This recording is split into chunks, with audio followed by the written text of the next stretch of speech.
Magandang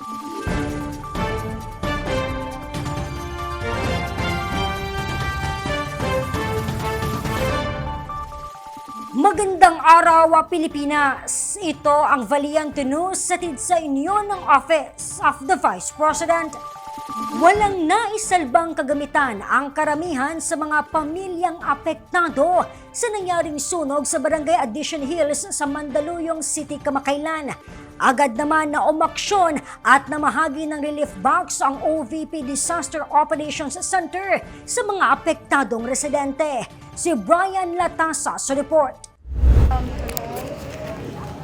Agad na binuksan ni Cecil Argol ang natanggap na relief box na handog ng tanggapan ng pangalawang Pangulo sa pamumuno ni Vice President Inday Sara Duterte.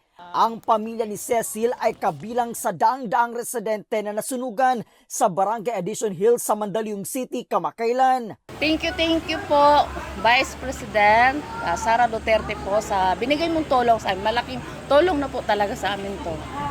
Kuwento sa amin ni Cecil, kasama niya noon ang kanyang mga anak nang sumiklab ang sunog sa kanilang barangay. Sabay lang po kami, tapos nung time na yun, nagluluto po ako. Kasi nga, may kapitbahay ko nanghingi din ng ulam. Ngayon may biglang tumakbo na yung mga tambay doon, sunog daw. Kung hindi nila alam kung saan ang sunog. Ngayon, pagsilip ko doon sa may bintana, nandun nakita ko nga doon sa kabila ng kapitbahay namin. Kasi siyempre yung anak ko, kahit dalaga yun, siyempre ang trauma, may trauma pa kasi yun.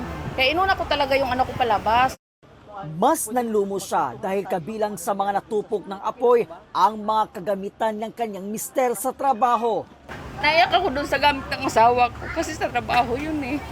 Wala siyang nakuha yun isa. Mga barina, pang trabaho. Wala kahit talaga, umiyak din siya. Kaya ngayon, pilit namin bumabangon. Kahit papaano. Doble hirap para kina Cecil ang mawala ng tirahan at mga kagamitan, lalo't nangungupahan lamang sila ng kanyang pamilya.